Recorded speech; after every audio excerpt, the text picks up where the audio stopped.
171 আসন নিয়ে বিএনপি এককভাবে সরকার গঠন করতে পারে এমন তথ্য উঠে এসেছে সেন্টার ফর সোশ্যাল ইনসাইটের আসন ভিত্তিক জনমত সমীক্ষায়। সংস্থাটির সমীক্ষায় বলা হয়, জামায়াতে ইসলামীর প্রাপ্ত আসন সংখ্যা হবে 35 আর 86 আসনে তীব্র প্রতিদ্বন্দ্বিতার তথ্য জরিপে উঠে এসেছে। নির্বাচনে ভোটারদের অংশগ্রহণ ও তাদের মনোভাব নিয়ে সারা দেশের 300 আসনে জরিপ চালিয়েছে সংস্থাটি। মোট 64,890 জন ভোটার অংশ নেন এই জরিপে। দেখা যায় 46.60% ভোটার বেছে নেবেন বিএনপি ও তার শরিক দলগুলোকে। অন্যদিকে জামায়াত ইসলামী ও এনসিপি জোটের ভোটার সংখ্যা 32.56%।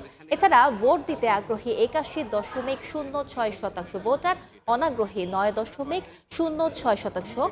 বাকিরা ভুগছেন সিদ্ধান্তহীনতায়। আমাদের স্যাম্পল যেটা বলছে সেটা হচ্ছে 81.06% আগামীকাল 12 ফেব্রুয়ারির ঐতিহাসিক ত্রয়োদশ নির্বাচনে অংশগ্রহণের তথ্য আমরা পেয়েছি। 46.60% বিএনপি এবং শরিকদের ভোট দেওয়ার ব্যাপারে স্যাম্পল সাইজ আমরা পেয়েছি। 11 দলীয় জোটের ব্যাপারে 32.56% আগ্রহ প্রকাশ করেছেন এই জরিপে। 171 বিএনপি জামাত 35 আসন, তীব্র প্রতিদ্বন্দ্বিতা 86।